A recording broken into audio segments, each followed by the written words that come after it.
Welcome everyone. As we see you log in today to the Artis Town Hall, we'll get started here in just a minute.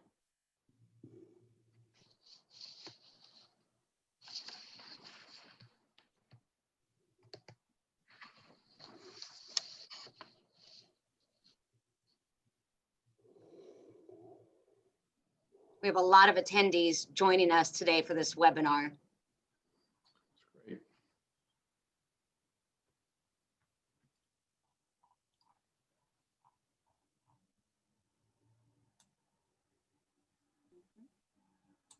Okay.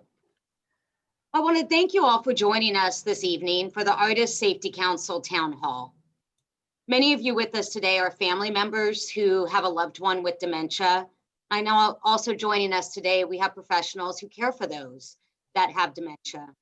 And we know that no matter what and at any time, their safety is always top of mind. And at Artis, it's always also our highest priority. We are really happy to be here today at this point to talk to you about the vaccine. Early on in the pandemic, Artis Senior Living partnered with renowned physicians from Johns Hopkins and created the Artis Safety Council. This has been a dedicated initiative that has enhanced our already high level of care and commitment to the safety and well-being of our residents and our associates. This council continues to meet each week to update and refine our protocols to ensure the safety of our residents and associates. This includes things like proper PPE, appropriate testing, additional cleaning and sanitation requirements, and now updates and factual information regarding the vaccine. At Artis Senior Living, we care for approximately 800 individuals with some form of cognitive impairment. And it is our philosophy to care for who they are as an individual and not focus on the disease. Please visit our Facebook pages to see how we are embracing our residents each day. And for more information, please visit our website at www.artisseniorliving.com and connect with the community nearest you. Thank you again for joining us this evening.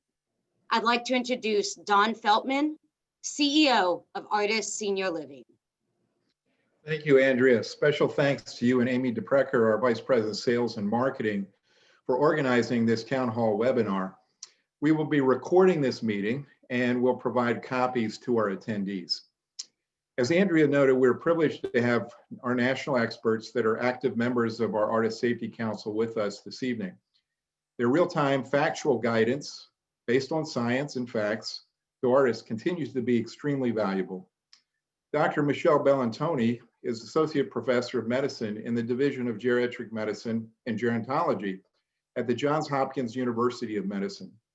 She's also Associate Director for Post-Acute and Long-Term Care at Johns Hopkins Bayview Medical Center. And she's Medical Director of Johns Hopkins Bayview Specialty Hospital Programs and serves as Vice President of the Mid-Atlantic Medical Directors Association. Dr. Bellantoni is also a Certified Medical Director, which is a designation for a post-acute care expertise. Dr. Morgan Katz is Assistant Professor of Medicine at the Johns Hopkins University School of Medicine and a member of the Independent Coronavirus Commission on Safety and Quality in Nursing Homes, which reports to the CMS, which is the Centers for Medicare and Medicaid Services. Her area of clinical expertise is infectious diseases.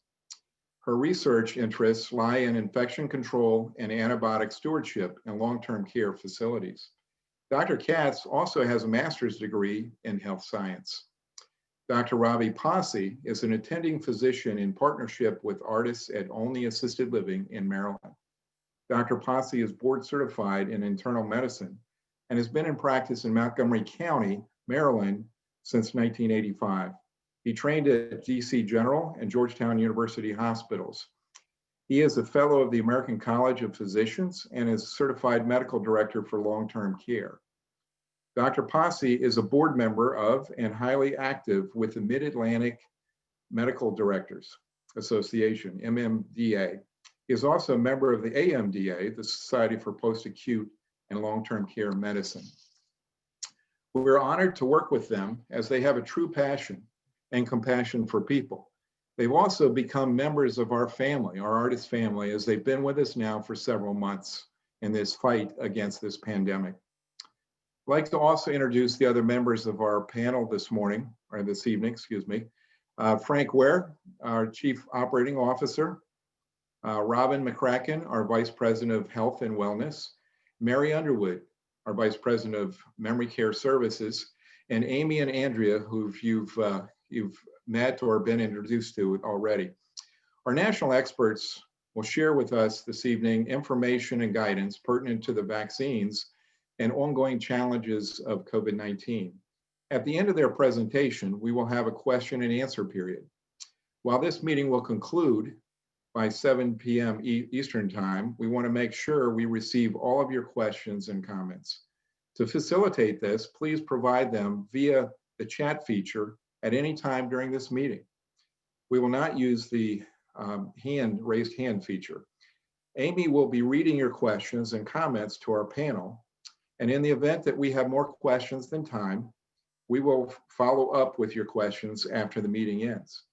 We also want to offer you the opportunity to share any questions after this meeting concludes by sending them to Amy, whose email address she will post via the chat feature. Or you can provide them to our local executive directors. Our Artis Safety Council meets every week, and we want to make sure that we ultimately address all of your questions. At this time, I'd like to have Dr. Bellantoni please proceed. Thank you very much, and good evening to all. I'm going to kick off by talking about where we are in the pandemic, and I'll be sharing my screen so that you can see some of our latest data. So let me start with this slide, which is actually directly from our intranet at Johns Hopkins, taken within the last hour.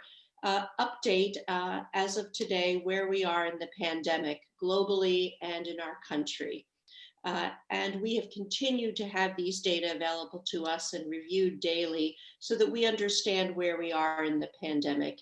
And you see these numbers are in fact astounding, with getting close to now 20 million confirmed cases in the United States, and worldwide 81 million, 82 million. Let me just proceed here to the next slide. And this is where we are within the last 7 days across the United States, with the colors that get progressively darker being the higher rates of new infections. And across the country throughout the last 9 months, there have been pockets of significant COVID infections. But what you see is that it is everywhere across the country, but certainly resurfacing in areas that were more prominent in the spring. Our fears actually have been realized with, after a bit of a lull in August and September, an uptick that began in October, but really surfaced after the Thanksgiving holiday. And now we're bracing ourselves for these post-winter months of winter holiday surges across the country in our healthcare system. This slide shows across the world the countries with significant disease, but it starts with day 50th, the 50th case confirmed, because across the world it did vary on when COVID spread throughout the world. But what's important to see here is this is the United States. And while it took us 200 days to get to this point, only 50 days for the first 10 million cases, you see that we doubled in just 50 days. So the pandemic is as great now as ever. But I don't want to leave you with a sense of no hope. In fact, we have a great deal of hope today, as we've learned so much about managing COVID. This slide shows the range of COVID illness. And just to say, majority of our cases are mild to moderate, but about 20% are significant cases, and about 5% of individuals who are symptomatic are severely ill and require the finest of that our healthcare system can offer. But we now have treatment guidelines, and my goal today is not to go through all the different medications we have, but just to say that this slide did not exist in March, April, May, June, when we began to treat COVID across the country, but exists today and is updated quite frequently so that our medical providers indeed have treatments available to us, and we're using them, including the monoclonal antibodies now that are available, including for our assisted living residents who become symptomatic but do not need hospitalization. But what's most important than what we're really going to focus on today is vaccination. And I am a proud recipient of the vaccine yesterday and could not wait to receive the vaccine. And they are indeed being rolled out first to our healthcare providers and our long-term care residents and our first responders. And indeed, we're very excited to talk in more detail about vaccination today. And for that, I'm going to stop sharing my screen and invite Dr. Morgan Katz to discuss in detail the vaccination. Thank you, Dr. Valentoni. And yeah, I got the lucky job of getting to talk about the light at the end of the tunnel. So I'll take it away from here.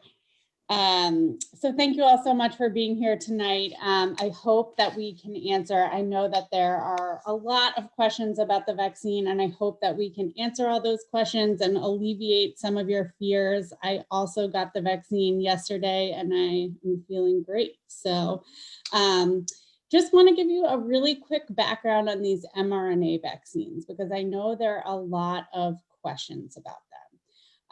So one of the big concerns we hear about the mRNA vaccines is that that's mRNA because it stands for messenger RNA.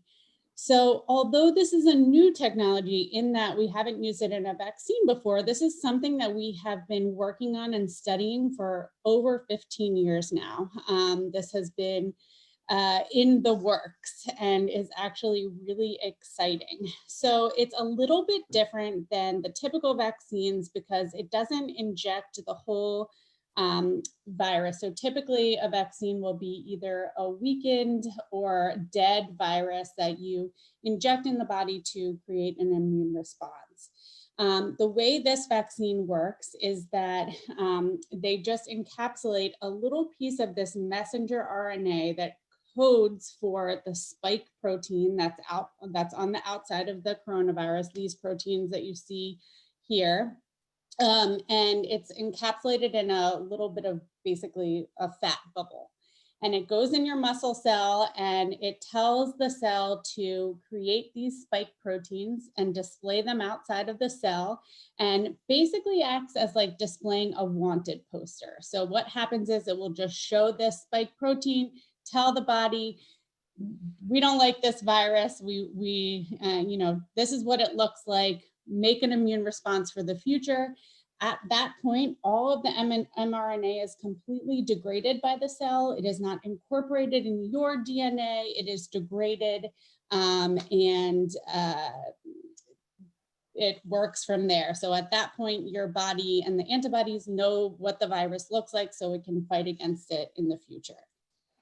I'm very, very quickly going to go through, just because I do think it really is helpful for people to actually see some of the hard data that has come out of these huge vaccine trials that really started actually back in January. I listened to the whole beginning of the Mrna vaccine trial, and it's actually so impressive how quickly this all happened. And I'll tell you why it happened like that as well. So first, I'm going to talk about the Pfizer vaccine. Both of these are mRNA vaccines, the Pfizer and the Mrna, so they're very similar.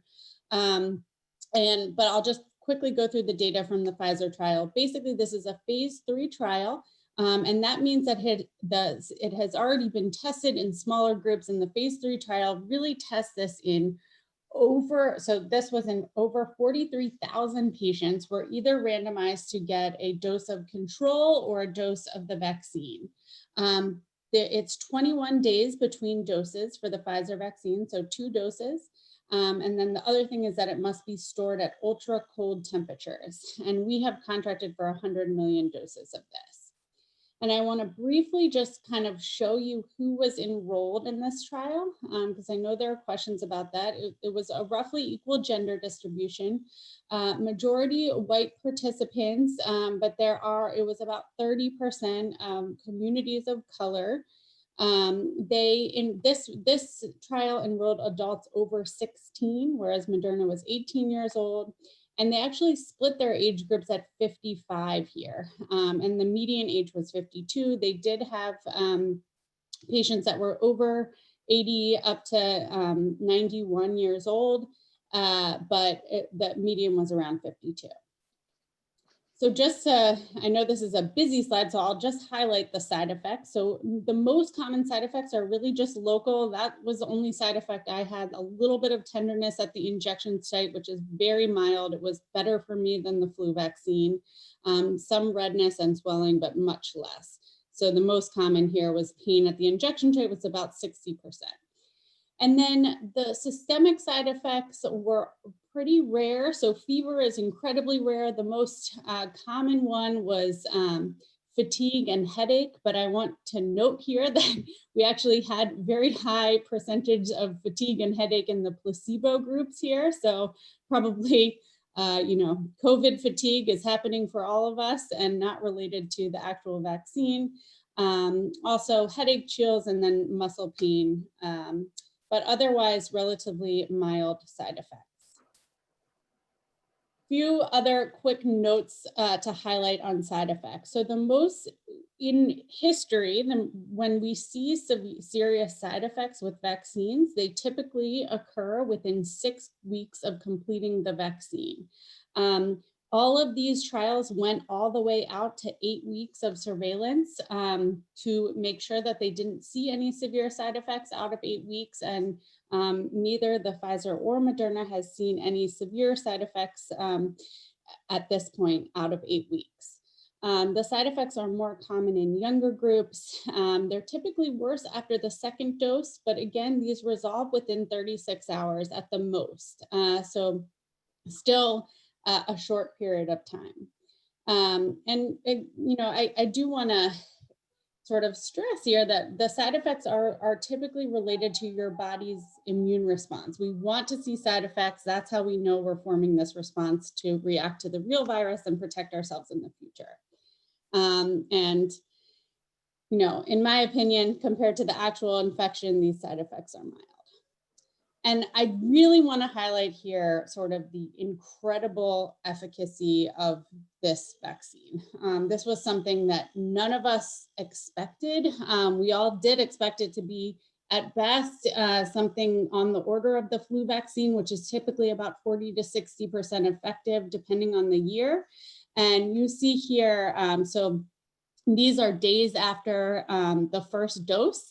And if you look out, this is the group that received the vaccine, and this is the incidence of infection. So you see around the first 9 or 10 days, they're running along the same line, your risk of getting infected, and then the placebo group just shoots off in terms of your risk of getting infected, whereas the vaccination group really completely flattens out.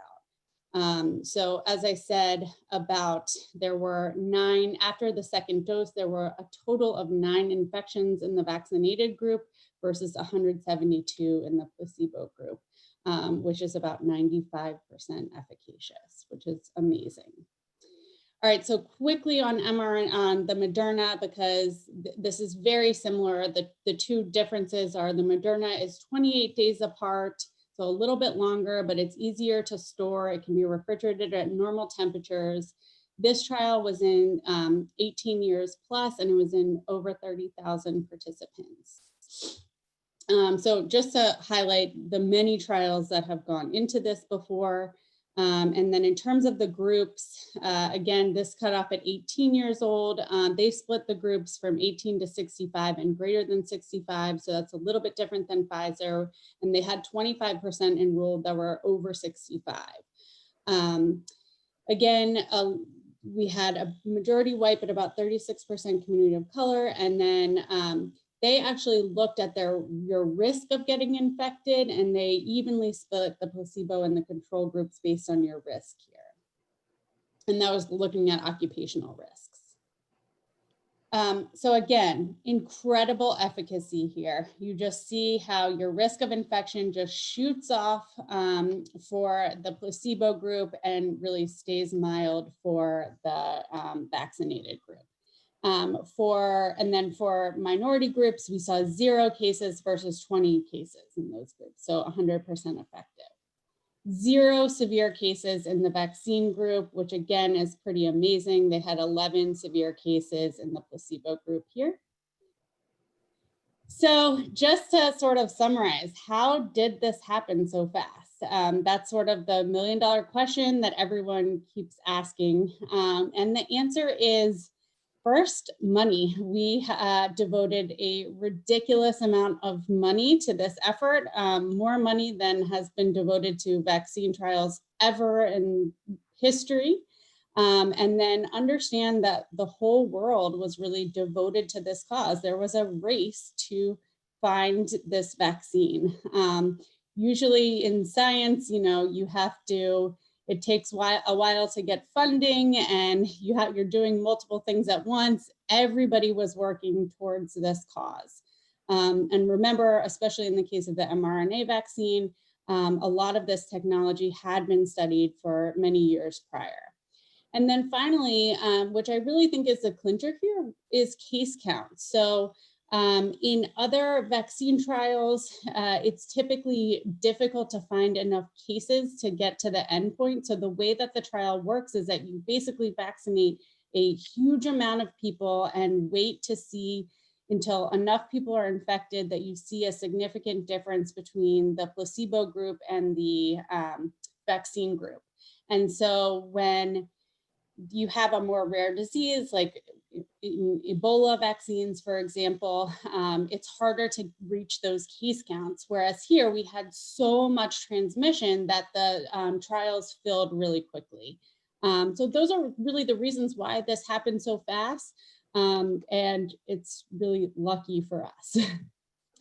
I'm not going to go too much into pregnancy and childbearing age here, but just to give you all the information. Again, these trials didn't specifically enroll pregnant patients, but they did, in those that became pregnant during the trial, they did not see any adverse side effects. There is more data to come. At this point, we are recommending it in discussion with your doctor. And we think that the benefits probably outweigh the risk. Is there a risk of death with the vaccine? So at this point, I can tell you based on the data, we have not seen any identified risk of death. In the Pfizer trial, there were 6 deaths reported, 2 vaccine recipients, which were clearly from other causes, and 4 placebo recipients, so more in the placebo group, and none were considered to be related. And then in the Mrna trial, there were 6 vaccine deaths and 7 placebo deaths, and all of them were due to regular causes that you would expect from the population. So groups who we are recommending should not be vaccinated right now based on data. And these are fewer than you think. So right now we are not recommending the vaccine in children because they have not been studied, first of all, and second of all, because they're probably a lower risk for severe disease. So until we get the kids enrolled, we're not recommending them in kids. And then people who have had severe reactions to that vaccine, allergic reactions. So other allergies, we are saying okay to vaccinate. Other allergic reactions to other vaccines, still recommend vaccinating with monitoring. And just a sort of note here, we know how to treat allergic reactions. We have EpiPens, that's why we monitor. We don't have a cure for COVID. So If they have had a severe allergic reaction to the first dose of the vaccine, yes, I would not recommend getting it again, but otherwise, good to go. Will this be seasonal? Again, this is a question we get all the time. The short answer is that we don't know. I say we haven't seen many mutations thus far. I know you have all heard about the new strain in the UK. We still think that the vaccine will be effective against that strain. It is being tested now, so more to come on that. But basically, we at least have the vaccine basics and production in place to avoid future lockdowns. And then, you know, sort of the million-dollar question here again is, how is this going to change our lives, particularly in the assisted living facilities, so our communities?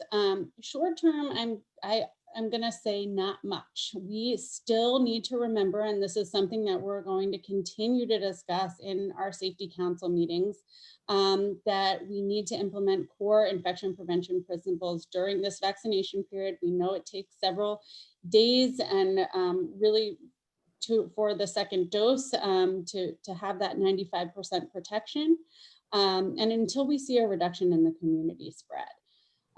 We still need more data on whether you can transmit the virus after being vaccinated, though I do think it's unlikely. We still don't know. And regarding the testing, I think that the testing of staff will probably continue to be based on community prevalence.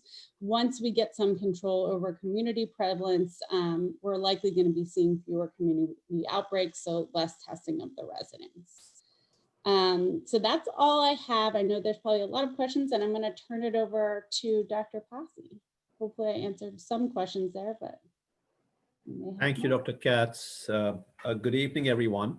I'm going to, share my personal experience since I received my COVID vaccine last Wednesday, and also share with the families and the folks on this Zoom conference, the process and the procedure, so you know what to expect, to get the vaccine.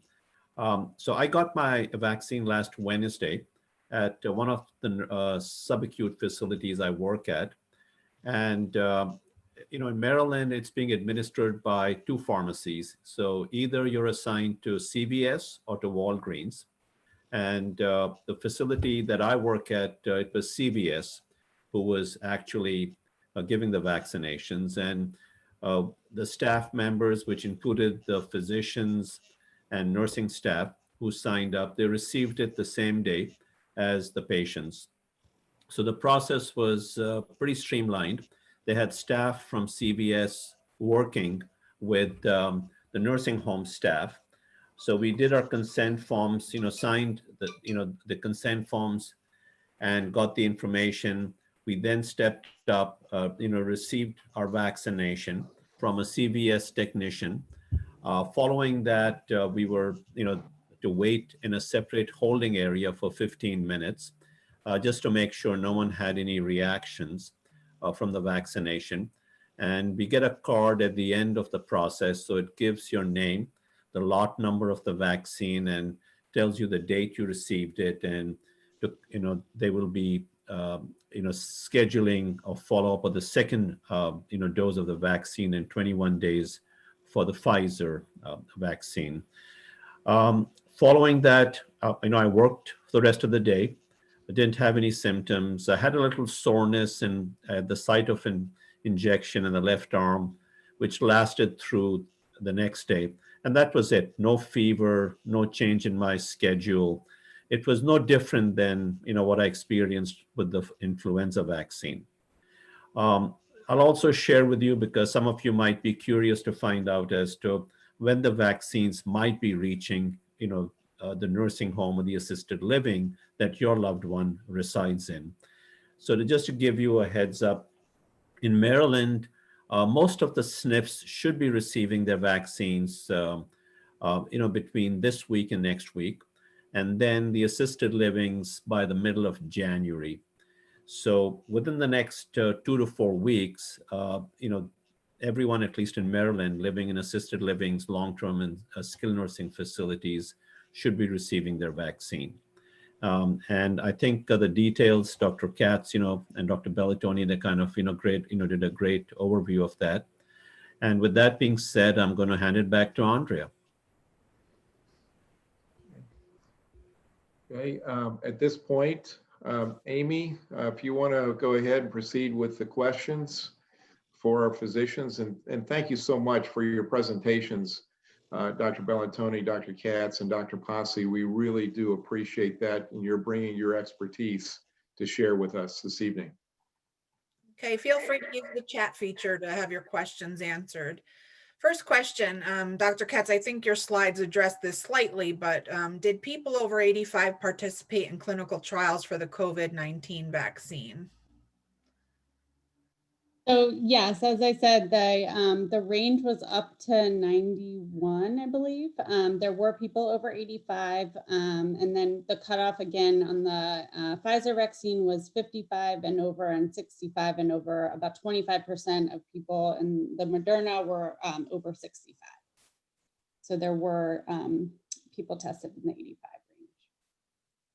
Will side effect profiles be collected at nursing homes before Artis begins to administer the vaccine to its residents?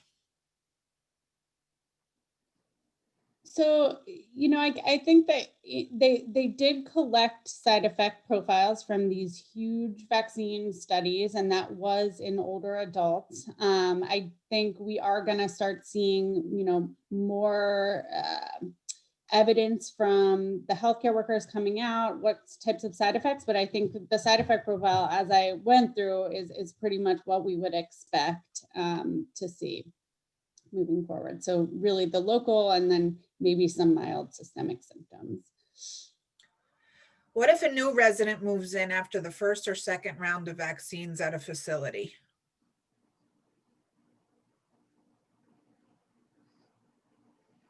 Well, we're being told that we will be provided additional vaccines as new residents move in, but we don't have all the facts from Walgreens and CVS exactly how that will happen, but we're being told that we will be able to vaccinate new residents as they come in. My mother is allergic to many things, metals, lidocaine, foods, etc. I'm very concerned about reactions to the vaccine. Also the fact that it's so new. My guess is it's going to be just like the flu vaccine, never the correct strain. Can you alleviate any of my concerns? I hope I alleviated some of them. I mean, I think we can see from the data that it's better than the flu vaccine in terms of its efficacy, at least at this point, for the strain that we have. And again, we haven't seen a whole lot of mutations. RNA viruses do mutate. That is something that they are known to do.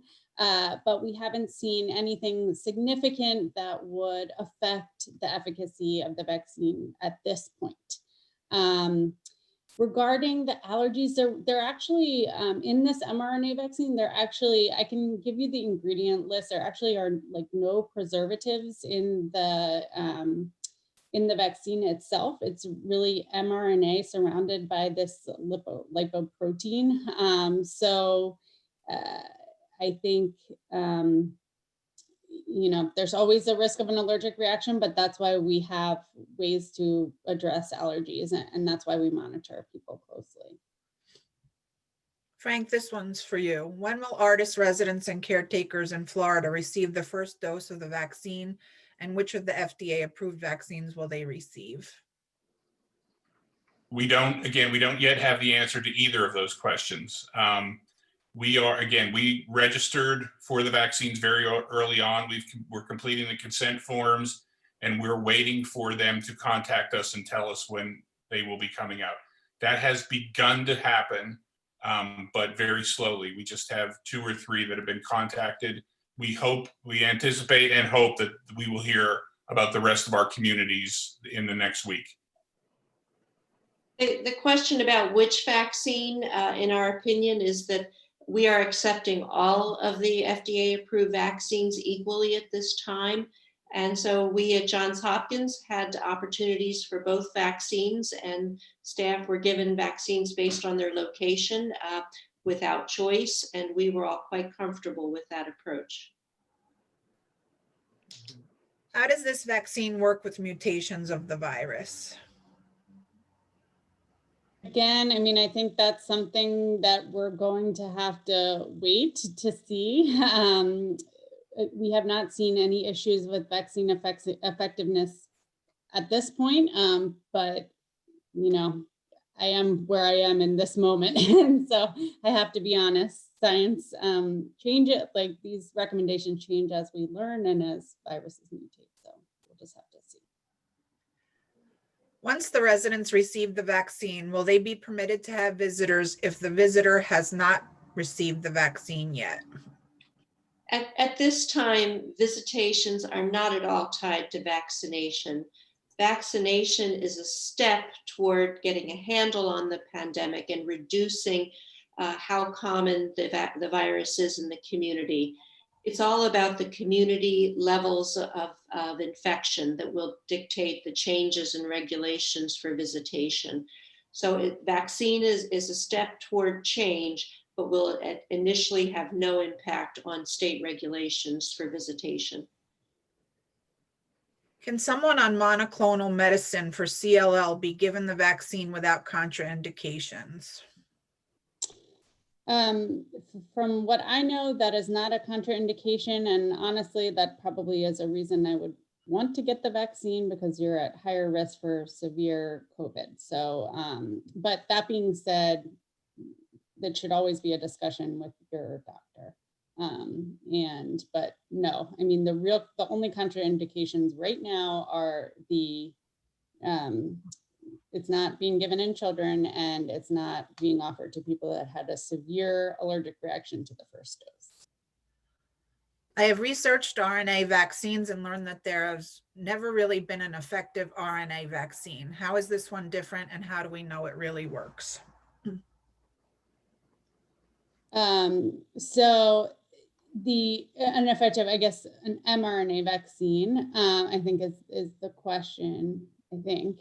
And how do we know, I guess how we know it really works is that we have the data now. Like, we can see, we saw a huge difference, a significant difference in over 70,000 people now, of many more people getting the virus that took the placebo versus those that took the vaccine. So we actually have evidence that it is effective. Is the Mrna more effective than Pfizer vaccine for communities of color, especially for those over the age of 65 with chronic medical conditions? I don't know that I would say it's more effective. I would say Mrna did a little bit better job of breaking it down in terms of how they targeted the specific groups, these minority groups and the older groups. But basically, the vaccines are interchangeable in terms of their effectiveness, and they actually are pretty much the same. The actual mRNA sequence is the exact same on the Pfizer and the Mrna vaccine, so they basically work the same way. So I wouldn't expect them to be significantly different. The only things that are really different are how it's stored and the time of dosing. What is the risk of spread by a COVID patient who now tests negative? So we're no longer using testing for COVID as a way of assessing whether a COVID positive patient is infectious. We use the time now, and we do not retest for that reason. And so we are looking at that 10-day time for it being infective.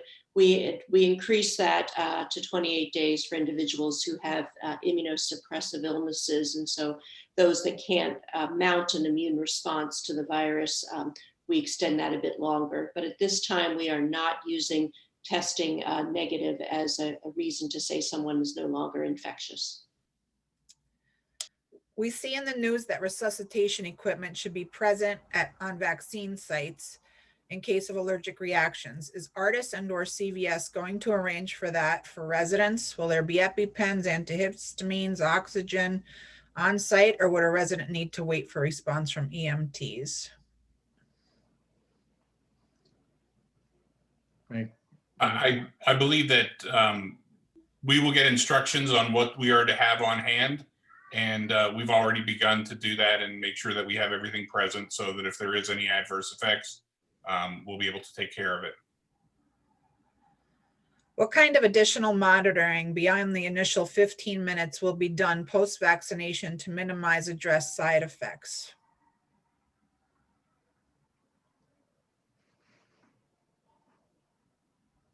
I think in general, yeah, the Artis has already increased their monitoring of residents in the setting of COVID. So they're already getting monitored every shift. So they're being watched pretty closely. But I think we can discuss that also as a safety council, whether that needs to be increased or where to go from there. But I think they're already being monitored relatively very closely. Correct. We're checking temperatures every shift, and we're checking for symptoms every shift. But like Dr. Katz said, that we will discuss that at our safety council to see if we need to increase any type of temperature checks or monitoring directly surrounding the vaccine dates. If someone is tested positive for COVID and has the antibodies, do they still need the vaccine? Yes, we are recommending vaccination. And in fact, the immune response in some of the early studies suggests that the response to the vaccine is greater than the response that might occur in someone with a mild case of COVID. There's a question here about when Artis and Brick will get the vaccine, and that is previously answered that we still are waiting for information on all of that. So we don't have a date for Brick yet. What is included in the consent form?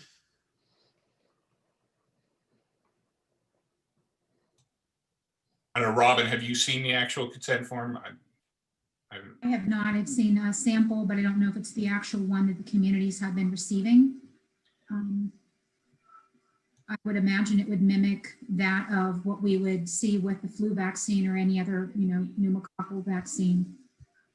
Just the risks and, that they're giving consent for that vaccine. Dr. Bellatoni or Dr. Katz, Dr. Posse? Our consent forms were just that, very comparable to influenza vaccine, just stating that it is a vaccine, that there is a small risk of allergic reaction, and that the most common side effects are soreness at the injection site and less so muscle aches or low-grade fever. Yeah, if I can just add, I think the consent form also clarified that the vaccine is being administered under a EUA at this time, emergency use authorization, like all other vaccines and the monoclonal antibody treatments, because it's so new. So the EUA language is in the consent form, but it's a pretty standard, consent form like you would sign for any other, vaccine. And if I'm not wrong, maybe Dr. Katz, someone had asked a question about mRNA vaccines. I believe the influenza vaccine is Zika virus, rabies vaccine. Those are mRNA vaccines. You're on mute. Yeah. This is the first mRNA vaccine that we have used. You're saying those are RNA? This is the first mRNA. And so that's the new, yeah. After our loved ones receive their second dose, when will family be allowed to have meaningful visits inside the facility? Again, visitation is not tied directly to vaccination. It's about the spread of the virus, how common the virus is in the community, meaning community, the region around where the Artis facility is located, and whether there are active cases within the facility itself or staff. But again, the vaccine is the first step in getting control of the pandemic and returning to visitations. So we're very excited about this opportunity. And also to clarify, I think for for all the attendees, that the visitation and the testing schedules are not going to get not going to be changed. It's going to remain the same for now. So everything else stays in place, at this point in time. Okay, we also have 3 questions in a row about when Lakeview, Florida, Virginia, and Maryland will be getting the vaccine. And we'll just reiterate that Artis has done everything that we need to prepare for the clinics. We're just waiting for CVS to contact us with the clinic dates. So we don't have answers to those questions. If a resident has congestion from a common cold, should they go ahead and have the vaccine? In general, there are very few common colds right now because of the social isolation that's happening and the protective equipment that individuals are wearing. So that is not as common an issue as we might think, and certainly not as common as most winter times across the country. There are many individuals who have chronic congestion, allergies, and if they are no different than their usual, we are encouraging vaccination. The only screen that we had was temperature. Vaccine would not be administered if someone has a fever. Okay, and just another question about the vaccines in the community. So I'll just say also too that we will communicate to the families when the dates are received. So you will be notified well in advance of when the vaccine clinics are set up. If a resident has tested positive for COVID, how long do they have to wait to get the vaccine?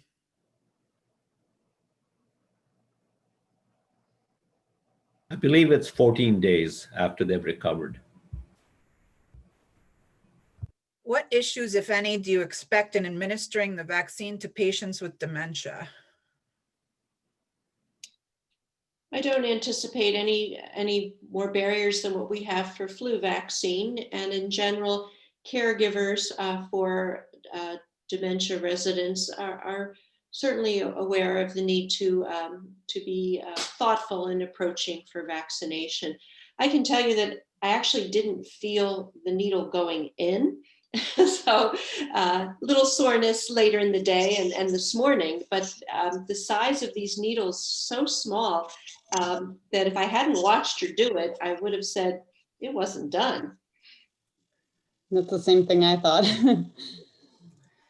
I was told if my dad gets 1 dose in his current community, I was told the 2nd dose has to come from the same lot. Is that the truth? Yes, so if you get the Pfizer, then you should get at this point the Pfizer the 2nd time, and same with Moderna. That may not end up being absolutely necessary, but at this point, that is what they're recommending. But just to clarify, you mentioned lot as opposed to manufacturer. So there may be different lot numbers. It's not the number of the lot, it's the manufacturer, Moderna versus Pfizer. Can family visit a loved one in a nursing facility with proof of vaccination? We kind of touched on that too. You know, it really is, we're dictated by the state and what the state mandates our visiting protocols could be. So, but if I could give advice to family members who so much want to see the prevalence reduced in their community and see these regulations change, it would be to have vaccination, encourage vaccination of your Artis staff and associates, your residents, and when appropriate and available to family members, that they too consider their vaccinations as being part of the solution to opening and reducing these regulations that are currently throughout the country placed by the departments of health across the state. did anyone in the trials have COVID prior to being vaccinated? So they did not do serologic testing of patients before they vaccinated them. So in the Mrna trial, they tested them for the virus, a PCR test at the time they came for their 2nd dose. And they saw a reduction in asymptomatic spread and transmission of people that were vaccinated the first round, but I don't think they specifically looked for people that had COVID prior to being vaccinated. Double check too. This new strand that's in the news, will the vaccine combat it as well? As far as we know, yes. Okay. Our mother was intubated and not breathing on her own after receiving a shot in the hospital.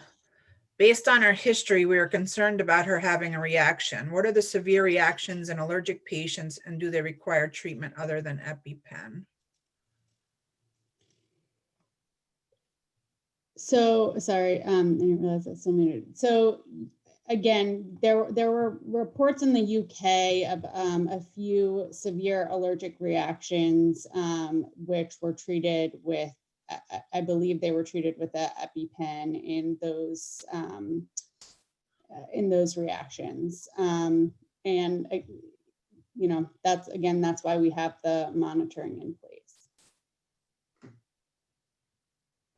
Will Artis facilities with outbreaks be prioritized to receive the vaccine?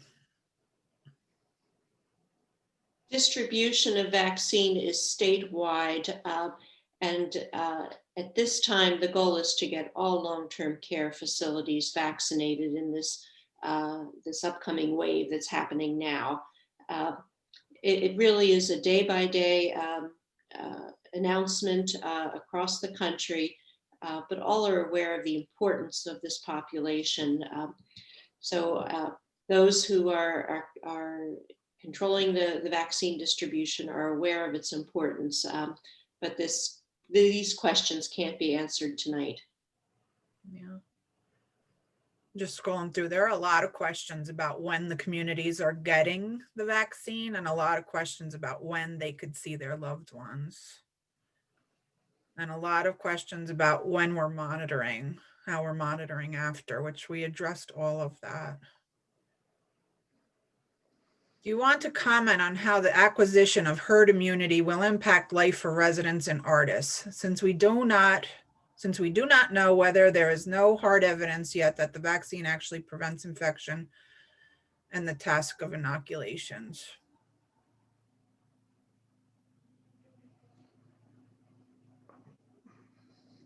I guess a few things on there. So I think we don't know yet. We know what we can see from the data, that the vaccine is very effective in terms of preventing symptomatic infection. In terms of its ability to reduce transmission of infection, meaning people who have had the vaccine could still transmit the virus. We don't have a lot of hard data on that. Incidentally, in the early, not incidentally, but in the early animal studies, they did not transmit the virus asymptomatically after they were vaccinated in animals. And then on that round of asymptomatic testing on the second dose in the Mrna vaccine, they saw about a 70% reduction in vaccinated people in terms of their testing positive in an asymptomatic group. So we think that it will reduce your likelihood, but we don't 100% know that. And in terms of herd immunity, it's a challenging question, and I think that all the epidemiologists have been really trying to crunch numbers on this, and it very much is dependent on what numbers you put in place in terms of how transmissible this infection is. It's very transmissible in congregate living facilities or settings and less in other settings. And so that completely changes the numbers that you put in the equation.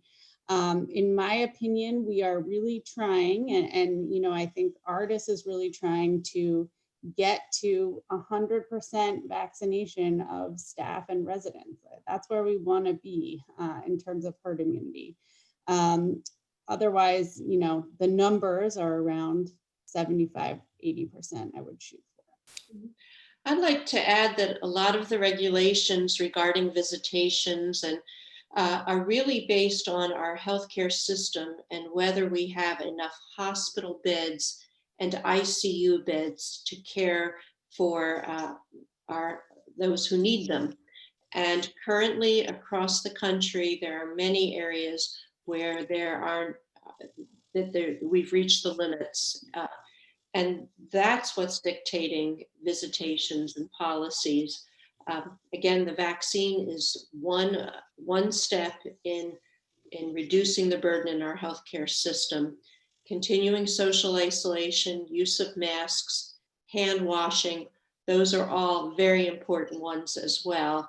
And that's what it's going to take to see our healthcare system be able to have the resources to manage, and then we'll see the lifting of visitation policies. Will it be mandatory for Artis staff to be vaccinated?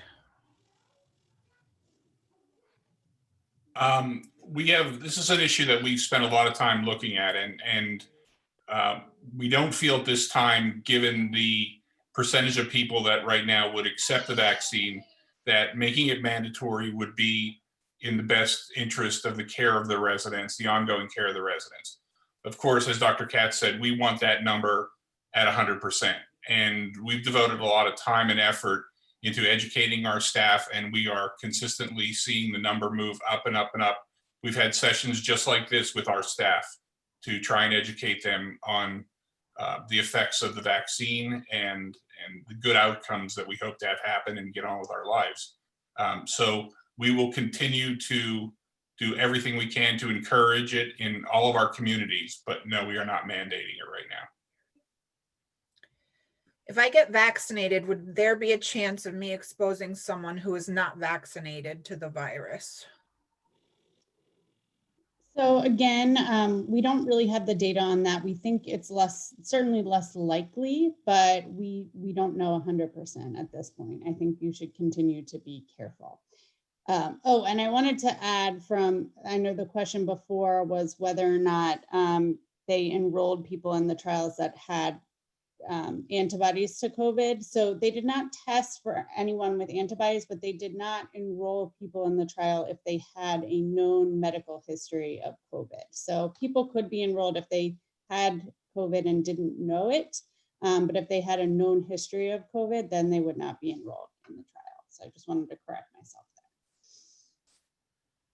there. Okay, we'll wrap up one final question, and then there's several questions that are still in the chat that we will address after the programs. I will cut and paste and make sure that we go through all of it. I'll touch base with the doctors to get the answers, and I will send out those follow-up questions and answers to all the registrants after the program.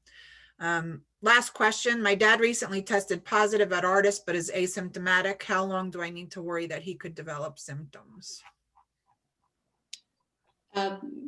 Most individuals, if they will develop symptoms, will be around day 4 to 5, but it extends out to 14 days, although almost 98% are within 11 days.